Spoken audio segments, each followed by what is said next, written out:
So this is how to add jQuery to a web page. Now jQuery we want to install really before we do any JavaScript that's going to call it, so I'll put it right up in the head section, and we're going to use the source attribute of the script tag so that we can take it from an external file. Remember, even if you're using the source, you still need to have the /script tag added on afterwards.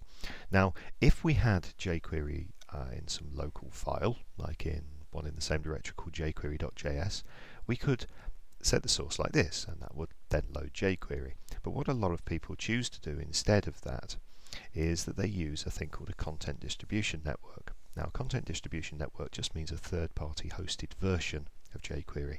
In this case, we'll look at taking the jQuery script itself straight from the jQuery website. Now, why would you want to do that? The main reason is performance. Because there are only about 3 places that people typically take the jQuery script from, it means that most browsers have already got it cached. Because it's used in lots of different web pages around the world, they will have probably stumbled across one of these 3 scripts before they get to your page, and that means that the browser won't have to download a copy of it again. Obviously, another positive reason for it is it will actually save you quite a bit of bandwidth because it's quite a large JavaScript file. So if we've installed jQuery on our web page, how can we test that it's working? What I'll do here is go down into the body and create another script, and inside the script there will be a document write command so that we can write a value from a function that's coming from jQuery. Most of the ways of using jQuery involve using the word jQuery itself. jQuery is a JavaScript object that you usually use as a function, but you can also say jQuery dot with a capital Q, and in this case we're going to call the now method of the jQuery object. If we go to the page and click it, there you can see the now method. Now what now gives you is actually, I think it's the numeric version of the current date and time. And if we refresh a few times, you can see we keep getting different values back from it. Now I've said that we can use the jQuery script from the jQuery website. Let's have a quick look and see what that script looks like.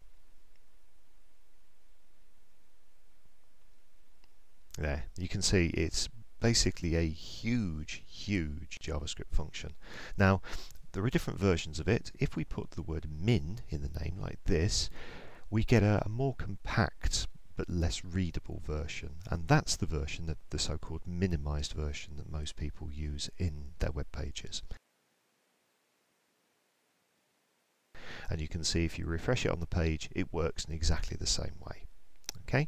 The other thing you can do, you can also specify a very particular version of jQuery. jQuery is being developed quite aggressively, and the version numbers change quite a lot, and occasionally there can be problems if you move up to too late a version of jQuery. So some people like to specify a particular version that they've tested their web page with, and in this case we're calling in explicitly version 1.7.1, and you can see that our code still works in exactly the same way. So if we can use the jQuery source from the jQuery website, we can also get it from the Google site. Now obviously Google are quite keen for you to go and use their version. Their content distribution networks are clearly very quick and efficient, and the reason that they want you to use this is because obviously by putting their copy of jQuery in the site, it means that they will know when any of their users visit your web page, because they'll be able to record the request. And then finally we'll have a look at the Microsoft version. Now this is on the ASP.NET Content Distribution Network, and this is the version that's normally used in ASP.NET applications. You can see it's the same kind of structure as the Google one. Very importantly, you have to have the capital Q in the URL, and you can still do things like specify the versions and whether you want it minimized or not, and that works in exactly the same way.